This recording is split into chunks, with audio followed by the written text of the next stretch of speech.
Hi, welcome to our session today. My name is Erica Lupin. I'm an Associate Director at the Center for Science and Engineering Partnerships at the California Nanosystems here at UCSB. And on behalf of the Center for Bioengineering and the Professional Development Series, I welcome you to this follow-up live Q&A session on how to navigate your spring quarter while working remotely through this current pandemic that we're in. So for those of you who saw the recorded session that we created last week with our panelists, our faculty panel is back to answer your questions in this live session. So let me introduce our panelists again. Assistant Professor Siddharth Day is an assistant professor in chemical engineering. Hi, Sid. Hi. I don't. Do you want me to say anything else? You moving forward? You, I'm not sure. I don't. Don't worry. Let's save. We'll save it for later. So so yes. So Sid. Hi, Sid. Thanks. Hi. Nice to see you all here. Good to see you too. Deborah Feigenson is an associate professor in physics. Hi, Deborah. Hello. Kevin Plaxco is a professor in chemistry and biochemistry and also the associate director for the Center for Bioengineering. Hi, Kevin. And Beth Pruitt is a professor in mechanical engineering, BMSc and MCDB, and the director for the Center for Bioengineering. Hi, everyone. So before we get into questions that I'm sure the attendees have, how have you all been doing since we last talked? I know it's, every day it seems like it's 6 months worth of news and events and work. So, so how's everyone been doing? Beth, I'll let you kind of kick this one off. Pretty good. A lot of Zoom, a lot of organizing and kind of planning. So I think we're all kind of trying to find a new routine. It's kind of I do have there's a large grant that I'm working on that requires trying to coordinate about 25 of us faculty. And so this is actually a pretty good time to try to organize around those kinds of things and projects and talking with folks in my lab about how they're organizing their time and what are things that we can accomplish remotely. So yeah, doing well. That's good. Great. Kevin, how's everything been for you? I certainly have no right to complain. Things are going pretty smoothly for me. I will note, on a personal note, I'm always looking for upsides. On a personal note, one of the upsides of this has been the realization that at this moment, I'm no closer to my friends who live down the street than I am to my friends across the continent. And so while I started out having happy hours and other social gatherings online with the friends I see every day anyway, I just suddenly realized, oh wait, what a great opportunity this is to catch up with my friends in Australia and on the East Coast and in Europe. That's been a real plus from this. Yeah, I've enjoyed similarly as well. Always looking for the silver lining, so that's great. Deborah, how's everything been for you? It's pretty good. I shouldn't complain. I think I didn't expect quite how challenging it is when you live in close quarters with a lot of other people and people don't disperse during the day to do their work, but they're all in the same hearing distance of one another. So there have been some challenges to try and stay off each other's nerves, but it's okay. We'll make it. Getting closer to the people I'm usually close with. That is real. That is absolutely real. And Sid, how's everything been for you? Pretty good.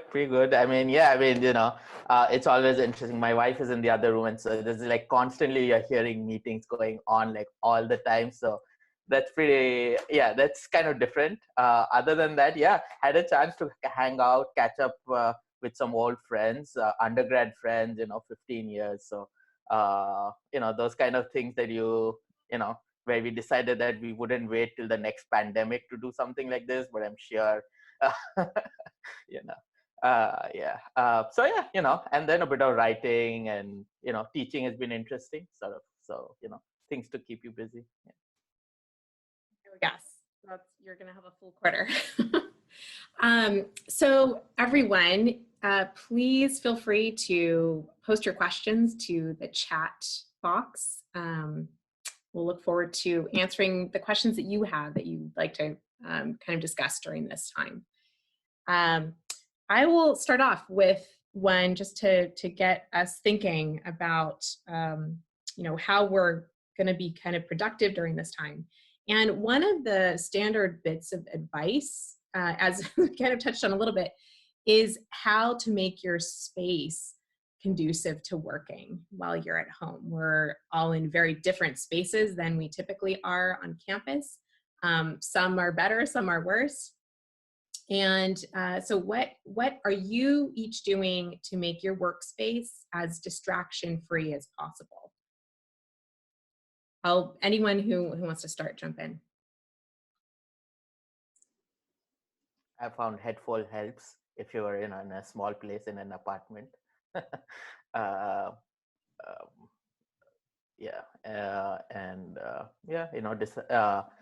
in our case, we've also, for example, tried to, in some where possible, sort of, if she has my wife has a really critical meeting, that maybe I don't have a Zoom meeting then, especially because I don't know with other people, but we've had like issues with our internet becoming flaky in the last 1 week. And so, things like that, So if she has a presentation where she's speaking for an hour, then I try and not schedule a Zoom meeting then or stuff like that. So, things like that help. Great. Yeah, public service announcement. We learned that Cox actually accelerated their internet upgrade, but it will roll out to you on its own schedule when your router reboots on its own. And if you want to take advantage of it quicker, you should reboot your modem or router. It seemed to help for us, so we can actually have 2 Zoom meetings at once now. That's a great tip. Might be useful. That's great. Deborah, Kevin, anything to add to that? No, I'm blessed. I have a big rambling house that I share with just one other person. So that my own work style had always been that I get up extremely early in the morning and work for a few hours from home anyway. And so doing that for 8 hours instead of 2 hours has not changed things much for me. That's true. Yeah, I have my home office is set up pretty well to work remotely, so it's easy to. I miss having the interactions of going to talk with colleagues and I would say like my experience is like that of my colleagues, but my recently graduated daughter is home from college, and maybe her experience a little bit more like those of our audience. Being able to close a door in your bedroom and be isolated is helpful, but also sort of staggering times for being in and out of the house. Because we're fortunate in a relatively suburban environment, we can be outside a bit.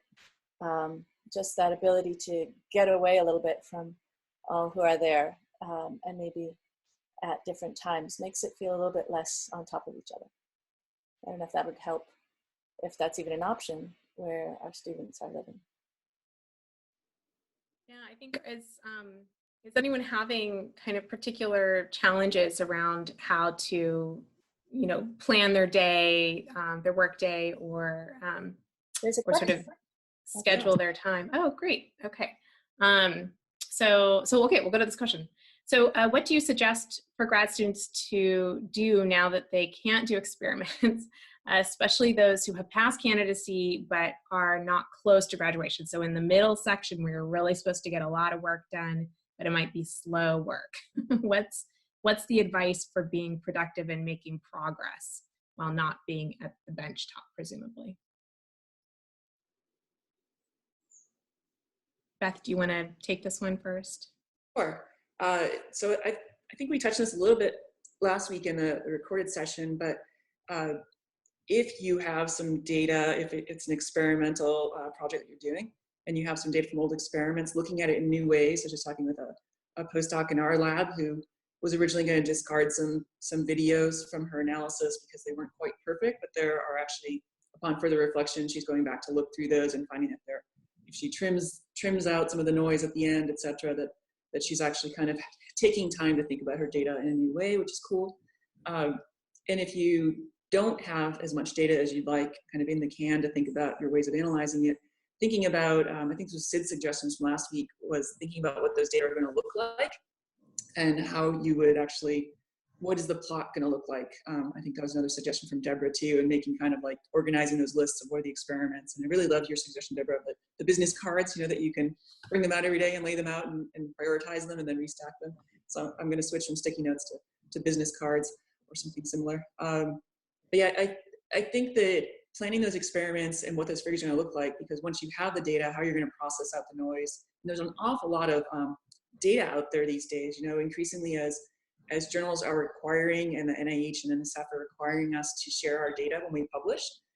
There are people out there who've done a lot of these experiments already. You can go find their data sets, run your algorithms, see how you would mine their data, learning about new experimental techniques on Jove, and doing background reading.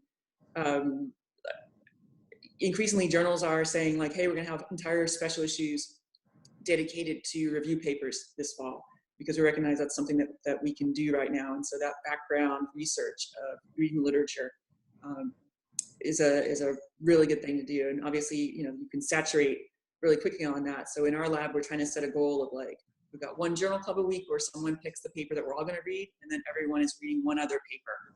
And so we kind of I talk about it with them what paper they're reading each week is the plan. So but it's hard. I mean, I really like Deborah's suggestion of the organizing those cards, because you can kind of prioritize them and see what it is in that list that you think your mind is, you can get your mind around doing today, because it's not always about what you said you're going to do, but what you're in the mindset to do that day. And having a menu of choices can be really good on a day when you're just kind of feeling overwhelmed. Yeah, very good advice. One other option is potentially also, if you're an experimentalist, you know, taking an online programming class or something, sort of diversifying, always helpful in analyzing data, you know, or sort of really going in deep into, you know, if you do sort of say a lot of imaging, doing, you know, looking into a whole variety of different sort of algorithms for processing, analyzing image data, or it could be, you know, for stuff we do, genomics, sort of, you know, there's a lot of stuff to do in that area. So things like that. Or if you're just like a wet lab experimentalist, then start taking some, you know, course in R or MATLAB or whatever, Python, or, you know, something like that. Yeah, I think R and MATLAB are great suggestions. You can be creating scripts that would make the figures that you expect to have, and learning how to be in control of, you know, the fonts and where the legends go and what colors you actually use. These are things that you end up, often the graduate student in experiment might be putting off learning until they really need them. But this is a good thing you can always front load. And maybe also like Illustrator, being able to draw a model or draw a concept takes a bit of a learning curve, but it's a very powerful program, and another good one to put time into now. I see there's a new question. Kevin, did you have anything to add? I just saw your... Yeah, sure. Sorry, we couldn't hear you very well, Erica, but I heard well enough. Quickly, Kendrick, the student who asked the last question, is someone who's just passed candidacy exam, obviously. I made a blanket rule in my group. Every student who has not yet passed candidacy exam is now working hard towards that goal by the end of the year. And every student who has passed candidacy exam, irrespective of how close he or she is to graduating, is writing a detailed outline of what he or she believes will be their thesis introduction. And, you know, for some of the students who aren't very serious senior students yet, I'm sure the thesis introduction will evolve, but I think it's still an excellent exercise.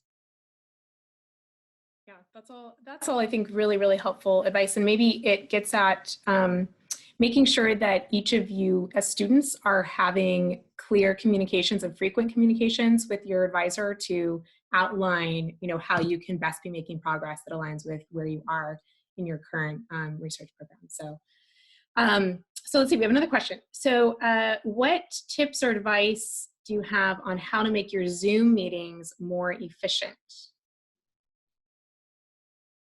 Anyone want to go first on this one? I think Sid, didn't you mention something about really prepping for those meetings, maybe more than you would normally? Yeah, I think so. I mean, I think it really helps to sort of have a list of, you know, weekly list of stuff to do. It gives me joy to tick off stuff, you know, even if it's a small thing, to say that, oh, I've ticked off 3 things today. and then that, I think then that helps in sort of the meeting as well, so we know all the stuff that we have to go do. Other than that, I mean, particularly Zoom meetings, I mean, there's all the standard features I think that everyone knows about, sharing screens. So I know that, in our weekly meetings now, it's a lot of sharing screens. The other thing is there are these whiteboard options as well, where you can quickly try and draw something, because that's something that I really do. So when I would normally have meetings with students or anyone, I like to really, I have paper all over my office and I basically draw things, makes it much easier for me. And sort of the Zoom whiteboard option within share screen kind of does that. Of course, it's, it takes a lot longer to draw it on the whiteboard. But that's kind of another way to sort of make things a little bit like, closer to what it actually would be in person, I guess. Well, Sid, I have a suggestion for you. Good document camera and a big sheaf of paper. Yes, that is another option. That's true. Or connecting your iPad to your laptop, and then it's much easier as well to do that. Yeah. I enjoy the anachronism of still writing on paper. And I guess we can't leave this question without mentioning the importance of good lighting so that you look your best at Zoom meetings. Or more precisely, that you look better than everyone else at the Zoom meeting. Be the one to look at. I personally am not a big fan of efficiency. I think it actually saps a lot more energy than it's worth, people trying to be efficient. But the question was how to make your Zoom meeting more efficient. I know when I'm in a meeting with my students my students when I'm teaching, I really like to call on people at random so that I make sure I've heard everyone and that everyone has had a chance to speak. And I think that is helpful in that type of a setting. I don't know if that's relevant to anyone who's still taking classes or giving them. Kevin, there was just a question to you. What is the document scanner camera called? The one I have, which I like, is an Inswain, INSWAN, although I believe my daughter told me that they are now backguarded. Document cameras are relatively simple technology that I think they're probably all pretty much the same. And I've seen online a lot of do-it-yourself, how to convert your iPhone into a document camera too. Well, planning to keep people occupied then.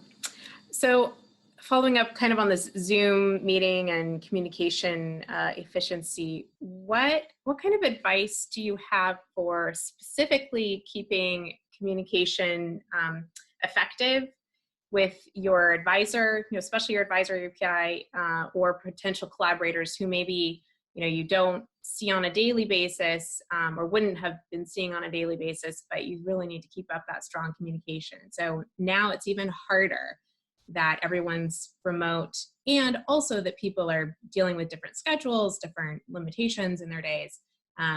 Any sort of targeted advice on how to initiate conversations, maintain conversations, get what the students are going to need over the next weeks?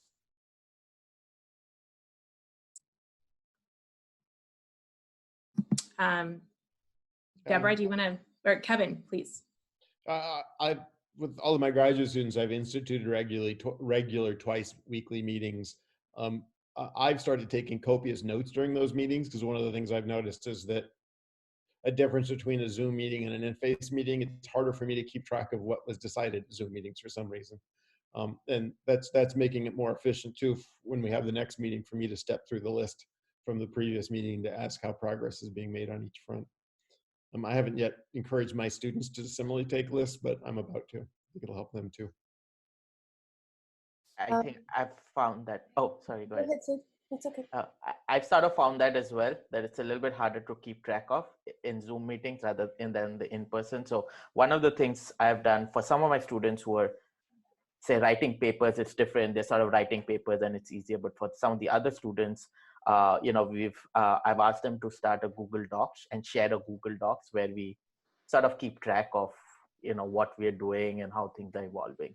And that sort of helps as well, potentially. Yeah. So I guess if your advisor, the person you need to be in regular touch with, is only traditionally in touch with you via email, it's time to pressure them to branch out and to work with you. I don't find text as good as Slack. So my students forced me a couple years ago to get onto Slack, and I'm really glad that they did, because it is much easier to control, and you can share files and you have that whole history right there. But you should, in this time, develop another way of reaching your advisor besides just email. And I think that it's not unreasonable to have that more casual but asynchronous ability to just, by the way, I'm ready to talk now, or whatever, so that you get unstuck, quickly. You have the equivalent of stopping by the office. I think that would be really important to develop if you haven't already. Yeah, a lot of our collaborations for us are remote. My lab just moved here 2 years ago, and so we have a lot of ongoing collaborations and still some students back at the old institution. And so we've kind of been in the habit of having a lot of joint Zoom meetings. So in some ways, it's the main difference is that our group here at UCSB would usually gather in a conference room, and then we would Zoom with people in other locations. And now it's more like this with the Brady Bunch display of everyone. I appreciated, Deborah, you used the little raise hand icon, which I often forget about, but there are features in there that are kind of like, oh, I'd like to talk next. And I'm noticing that the first Zoom meetings that in groups where people weren't used to that format, it can be a bit of a jumble, but the people are kind of building in more pauses in their speaking, or trying to find ways to either gesture by hand or with the little raise hand icon. And that seems to, we're all kind of learning how to interact with the latencies of Zoom, but Zoom is really good. And we had Slack with some collaborators on different channels, and we're talking about bringing it up in our lab again now. And sometimes maybe it takes the situation like this to really force a new habit. So we're going to be experimenting with ways as well. So another question came through. Deborah, I really like the quote from the recorded session about how plans are worthless and but planning is essential, which is very true. So the question is, what are the best ways to plan out experiments? So looking for some details here, writing through them, making mock figures, any other suggestions that you have. And of course, Deborah, you can start, but please, anyone jump in. Yeah, those are my two favorites. I like the making of a figure is something that sort of focuses me on what it is that I want to communicate and what kind of data I would need in order to communicate it. Then writing out a protocol, like first I'm going to do this, sometimes especially in a wet lab type situation where you need to keep track of the order in which you do things pretty tightly. It's so helpful to have a bulleted list, and that when you're actually there at the bench, you can just check things off instead of having to write very much. But really needing to remember if something went unusual, you can just note it down. So going through and creating that protocol and commenting it up. This is one of the things that maybe you have more time to do now that you're not actually with the bench accessible, is noting why you do each of the steps that you do. And if there is a step that you don't know why you do it, but it's sort of inherited in some level, maybe, you can dig into that a little bit and think more about where the weak points are, or the lack of control points, where things might be that might surprise you. But there is a limit to what kind of experiment you can do remotely. Those may be just it. Maybe also, this is going to be a finite occurrence, right? Hopefully it won't be very dramatically bad, and we'll all be back into lab within just a few months. You might need to make a list of supplies and think about, as things start to ease up, what critical materials you need to have on hand to be up and running, especially if some of those have a long lead time. Evan, yeah. One of the reasons I am forcing my post-candidacy graduate students to all start writing their thesis introductions now is because it's a form of planning. And God knows, research is research. The actual results they get could push them in a completely new direction. But starting even at this early stage to map out what a thesis introduction is will give them a bigger vision and help them plan for the future.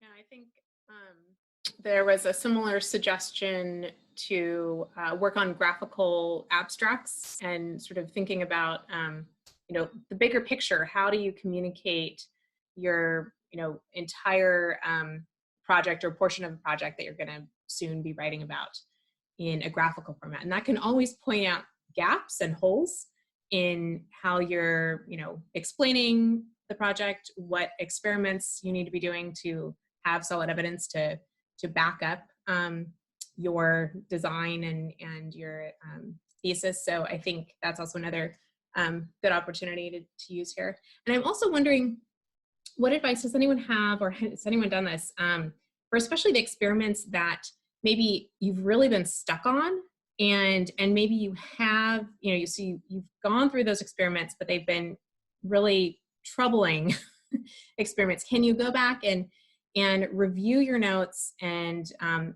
of make annotations of where you might troubleshoot something you might want to look into? I mean, now you have the time, since you're not actually being able to run current experiments, to maybe go back and review ones that have really been troubling or that you've been stuck on. Does anyone have a comment on that? So yeah, I also had a quick comment on the point earlier. And I think one thing that also helps is, for example, when you're reading literature, you always have your favorite papers. So as you're designing experiments and you think of, that really helps you in designing controls and so on, you probably also want to make a quick note of or at least I like to remember that, in this paper, figure 2, they did a great job of showing something, and sort of keeping that in mind, both when it comes to writing your paper. So you might want to say, borrow a style of figure from that paper, but also in ensuring that you've done all the right controls for a particular kind of paper and so on.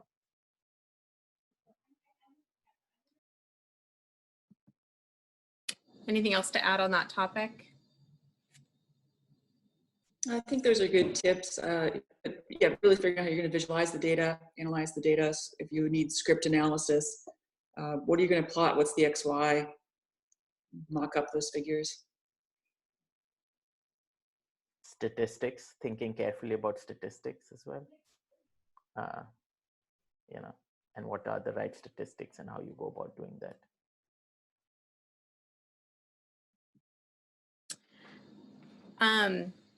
So while we wait for other questions to come through, I'll ask another one that I have here.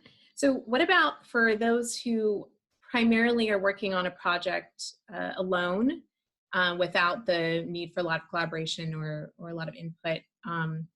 How do you stay motivated when now you're even more siloed, and maybe less, the accountability is something you have to seek out? So, and that's maybe a tip, but any comments on staying motivated when you're really working on something that you don't have others to hold you accountable for? I'd say get others. I definitely work via others holding me accountable.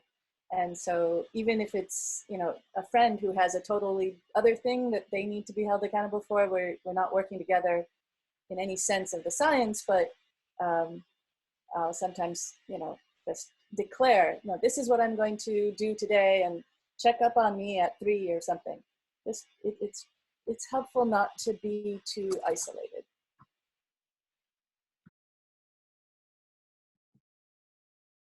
Any other tips on that? I think, as we discussed in the the recorded lectures, just maybe having a fixed schedule helps, so that you don't drift more and more into sleeping later and later, waking up later and later, and those kind of things help.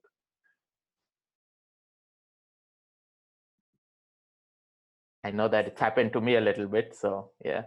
Yeah, I think even if it's not an accountability, like Deborah was saying, get others that you're just going to strategically, have them check in on you for your goals. But even if you just know that you're going to be talking, you have something scheduled where you're going to be talking with someone, and that you even personally know what you want to get done before that. You've got kind of an outlet to communicate. But that could even be just making a Zoom coffee meeting, right? Where you've got something that kind of sets the boundary of like, I'm going to start my day with a coffee meeting with my study buddy or friend from class or even friend from Australia. And then I'm going to work after that meeting, but just kind of putting a milestone in the day that kind of says, this is go time. I'm going to do this thing. And then after that, I'm going to, get going on my to-do list or whatever. I think having boundaries and having sort of discrete times where you're, portioning off your day for certain tasks can be really helpful. At least I know that helps me. And whether you use the, Pomodoro method or any other, the next 30 minutes, next 60 minutes, I'm doing this task and focused on that. I think that can really help. And then you reward yourself with a 15-minute walk around, around your neighborhood or something. Okay, so another question that came in. So let's see, on the topic of illustration, are you aware of online or print resources for improving your scientific illustration or data presentation skills? Well, Kevin already added the link to Tufty. Anybody who ever utters the word scientific illustration pretty soon ends up saying Tufty. But I would say really absorbing science communication and practicing it is kind of where you go there. I mean, after you've gotten the mechanics of something like Illustrator or some plotting program like MATLAB or R down, it becomes something more of just having to do it over and over again and getting the feedback on it. So I would say it's not something I know of any tutorials online, short of like the ones on how to use those programs. But if you put a little bit more effort into the group meetings that you might have when you present your updates to your advisor and colleagues, to trying to make your figures final format. And that's a great way, just another place to practice.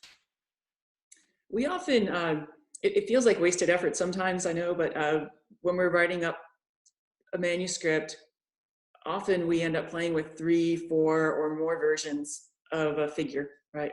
Plotting the data in different ways.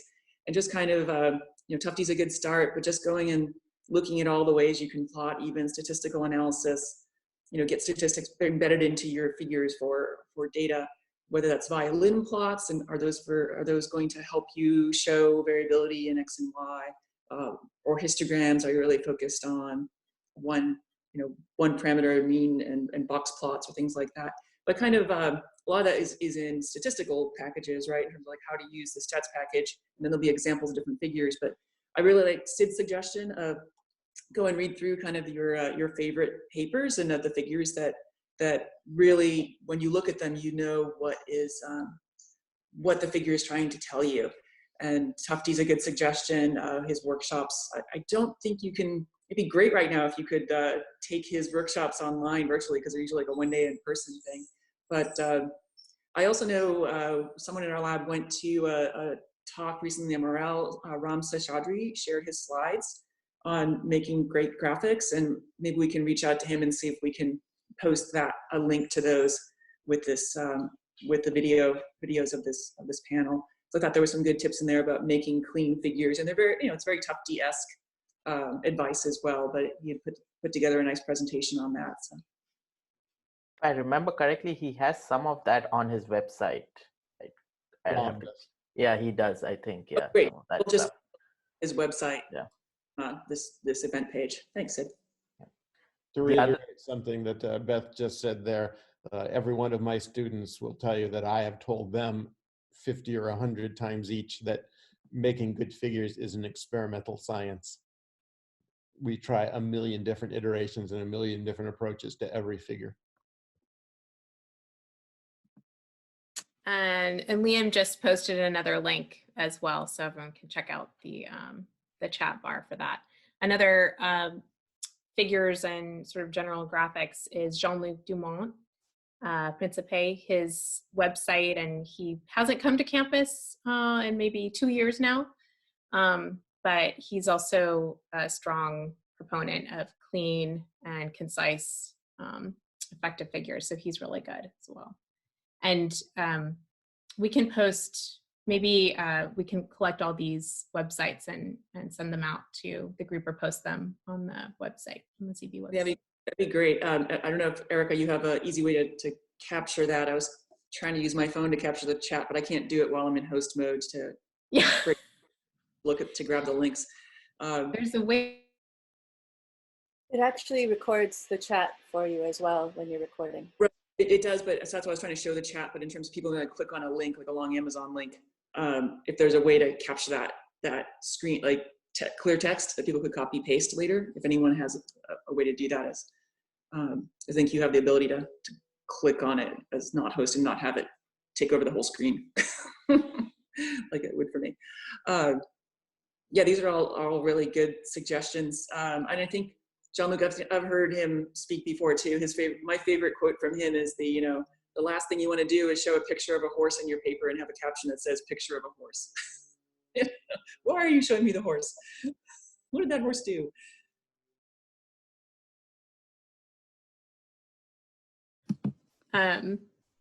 So let's see. What about how? So I think one thing that comes up is how do you, oh, sorry, Deborah, did you ask? Maybe we could ask a question of the participants and just to hear them quickly respond in the chat with what they think is the biggest challenge right now for them for, say, this coming week in terms of having to do their work remotely. What do you think? Anybody, are you guys out there active enough to be willing to type a one-sentence response?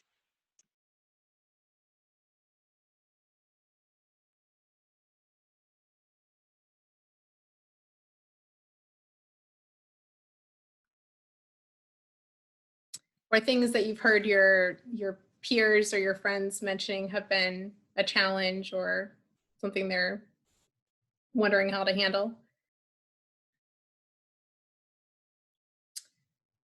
So adjusting and sticking to a schedule, that is a really big one. I think, something I was speaking of friends overseas. I have a friend who actually, we were friends at grad school, but she has a rather high-powered management job, and she's had to completely redo her schedule, right? And so now she basically works very early in the morning, has a break in the middle of the day where she has to do family things, and then works at night. And she's, it's taken her 2 weeks to get into a schedule, but everyone is having to adjust some way to new schedules. Any advice on how to do that, or maybe how you have reconfigured your schedule and what's working well and what hasn't worked well for you?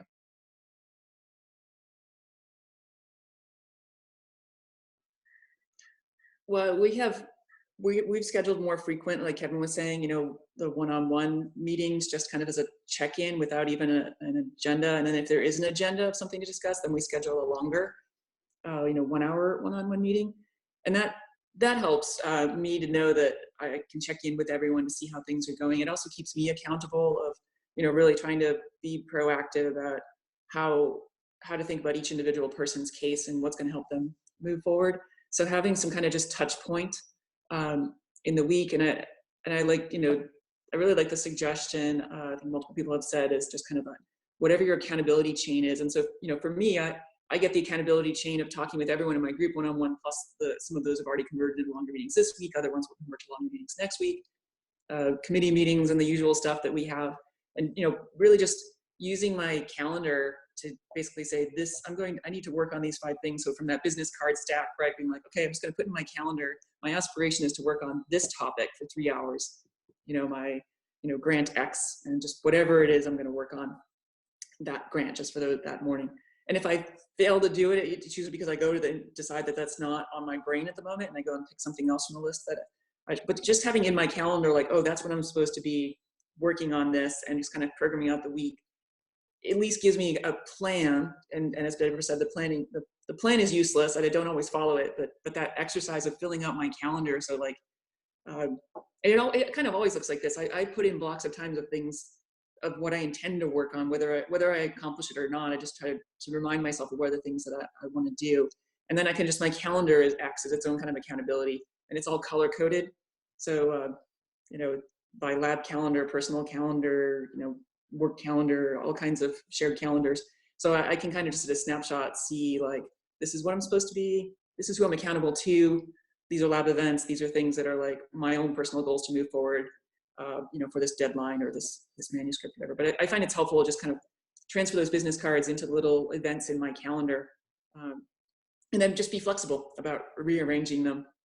I'm actually finding one of my bigger problems is that just kind of comically, like this morning, about half of our Zoom meetings just went awry because I put the Zoom link. We have 2 different Zoom links for our lab. Like I've got a personal meeting ID, and then we've got like a lab meeting ID that's a standing meeting. And so for group events or subgroup events, we use the lab meeting Zoom. And then for just one-on-one meetings, I use my personal Zoom. But we're still kind of getting the groove of which Zoom are we supposed to be on? Should I be on that link or this link? And at some point, I was just like, okay, I'm just going to call you on the phone because it's more important we touch base than how we touch base. But just kind of like, if you want to move, if you have to reschedule a meeting, then when you try to, I realized, it's my other tip, if you use iCal, it's easier to cancel a meeting and then make a new meeting than it is to try to propose moving the meeting time. But I'm just kind of work through these remote workflows that are not, they'll get smoother, but One thing that helps me sticking to a schedule is I have a list of things that I need to do, but I don't put them in exactly, partly because that stresses me out, because I'm like, oh, I have to finish this in 3 hours or 5 hours or whatever. But one thing I do is before I go to sleep, I kind of think through what I need to do the next day. Because one thing I've realized is if you have a bunch of things, but you haven't decided exactly what you're going to do next morning, you get up and, the whole time to get started takes a long time. And sometimes, the whole feeling that, oh, you have to do so many things ends up in you doing nothing. So, sort of knowing night before what you're going to do helps me a lot. Yeah, I work very similarly. Calendaring it is an absolute must for me. I think the other thing that I've noticed with this particular time that we're in is that I have to be realistic with the fact that maybe my day is going to have to look different than it would normally. And so if for example, your roommates are, keeping a certain schedule, or they're going to be very loud or disruptive at, in the afternoon, then you just know there's only so much you can fight against that. And so plan, to maybe start earlier in the day and stick to a schedule that's just going to be more conducive to you having a successful day. And I think you just have to be a little more flexible around that, and then you'll be happier with that. So for me, for example, I have an earlier day because my husband returns home in the afternoon, and things are more disruptive at that point. So that's just, I think, something that people need to just keep in mind is, part of what we're going through right now. So let's see some other questions. So this is, I think, in line with that, the fact that we're not around each other anymore and can't just ask quick questions of someone that you feel is maybe not worth, traditionally sending an email. And what are you going to do? Ask for a Zoom meeting just for one question? So what kind of advice do you guys have for reaching out for quick questions that can really help us through our day? I'd be curious to hear the suggestion from anyone who's used Slack. It sounds like Deborah, your group does. Do you find that Slack is useful for that? I mean, text is kind of implies an urgency or immediacy of like, I need a response, ASAP, and Slack maybe is a bit like it might send you a notification, but it's not, it's in a category where you're going to respond when you can, but faster than email maybe. The big advantage is that Slack comes organized in these work groups, much easier than going down and, I have all sorts of personal things. It's texting to my phone number, and it gets harder to keep track and to go back and find the person. And then if I don't know exactly how they're working with my computer. Sometimes they show me texts and sometimes they don't. Slack is very well integrated, but it's kind of the same. For me, it's the same level of urgency. I mean, a Slack will send me a notification, a text will send me a notification. I'm pretty good at ignoring them both if I'm busy in something else, but I will go back to them. And I think it's nice, you know, emails are slightly more formal in the way that they have a little bit more overhead associated with receiving them, and then you have to filter them out from a lot more things. Because it's a little bit more direct, a Slack doesn't need to have a hello and a goodbye and anything like that. It just, do you know where the buffer is, sort of type Slack things happen easily enough, and it can continue to be used for that. Like, you know, and every now and then you'll just Slack a fun picture or something like that. It can keep it very casual. It's much more like dropping in or suddenly noticing, because with Slack you can also notice if somebody's online or not. You can put up, I never managed to do this, but you can put up a little do not disturb or I'm offline sort of thing if you want. So I'm up for Slack, but it'd be interesting to see what other people think. Any other Slack versus text tips? I've never done what Elizabeth Jensen says she's done. I've never used Siri to set a reminder for tasks I need to do. I might try that out. Freaks me out a little, but I might try. I actually frequently set reminders on my phone, not using Siri, because I actually don't really like Siri, but I'll just set reminders on my phone throughout the day, and that's useful. I'm being forced to use Slack through this, and otherwise I've been a big text user, but I can see Slack is really effective with also keeping track of threads. So let's say you want to have a back and forth discussion with someone. I think it's more helpful to do it on Slack than via text. And then there's that archive that you can easily recall that, you know, that doesn't really disappear. Hashtags, right? So this is the discussion about when how to manage the microscope or whatever. I mean, these are not relevant to our current times, but you can make a little hashtag and say microscope discussion, and that way you can post just to that, and then people who are interested will know whether they should pay attention to the most recent posting or not.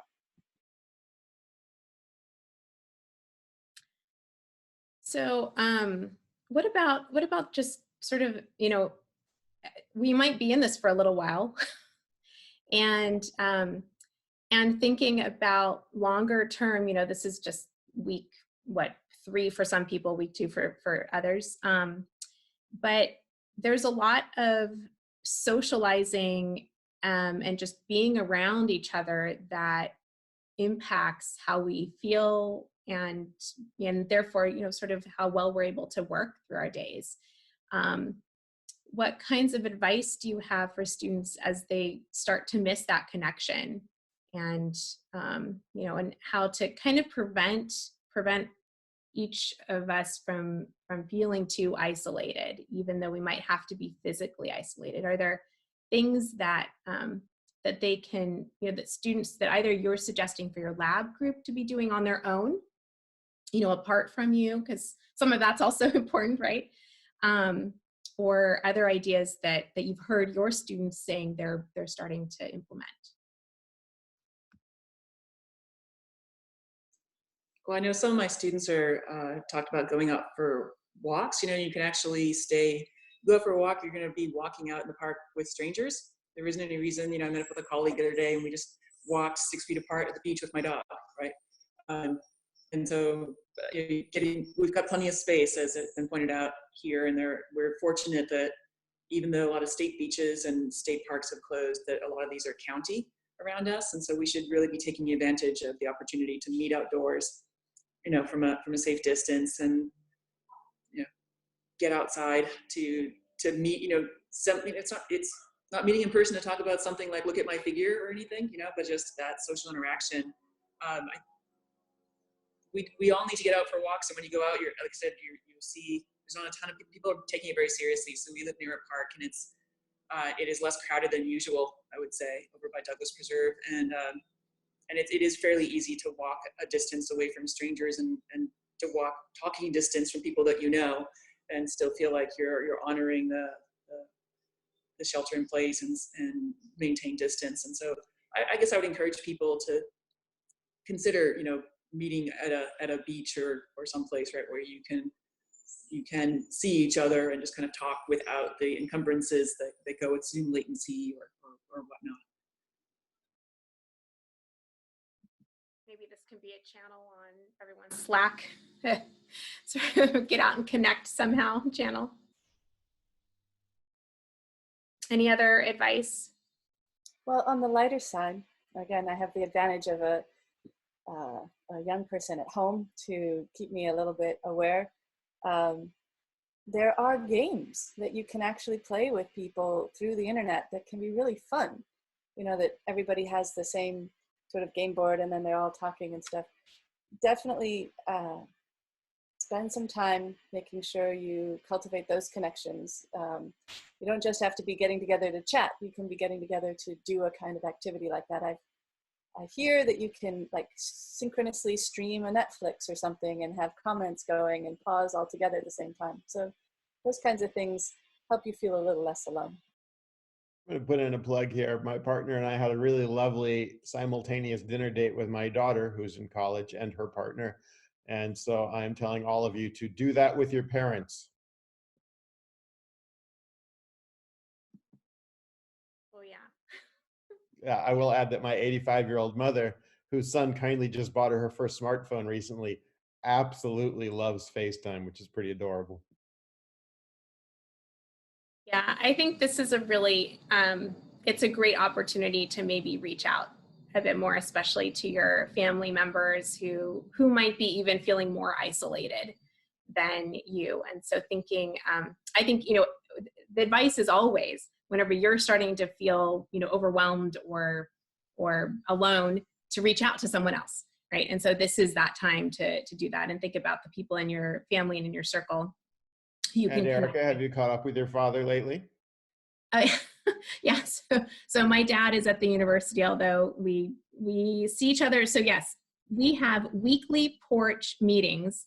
My parents stand about 10 feet away and we're outside on their porch. And I usually am doing a drop off of groceries and we're chatting about things. So we have lovely weekend porch chats. Yeah. And then we do lots of Zoom and FaceTime. Yeah. You are a good daughter. I may be weird this way, but one of the things I sometimes would do in person would be to get together with a friend and we'd just work. Like we wouldn't even chat. It'd just be in each other's presence. We're both doing our thing so that the occasion when you need to blow off a little steam, there's somebody to receive it. I don't think it's such a terrible use of bandwidth. I think you could do that via Zoom. If you have your friend, but they're quarantined elsewhere, you both just get on and just have each other's video there that they can sort of tell, oh, you're drifting or whatever. It can be fun too. Yeah, I think the important thing to remember, what you're just saying, Erica, about when you're feeling kind of isolated or lonely, or 9 times out of 10, a lot of other people are feeling that way. And no, I think at this juncture and for the foreseeable future, now is not the time to hesitate if you feel like reaching out to people. Most people will be quite grateful for the connection. And so I think there's this tendency to not want to send the text or make a call or disturb, but I think it's more than ever, it's welcome right now.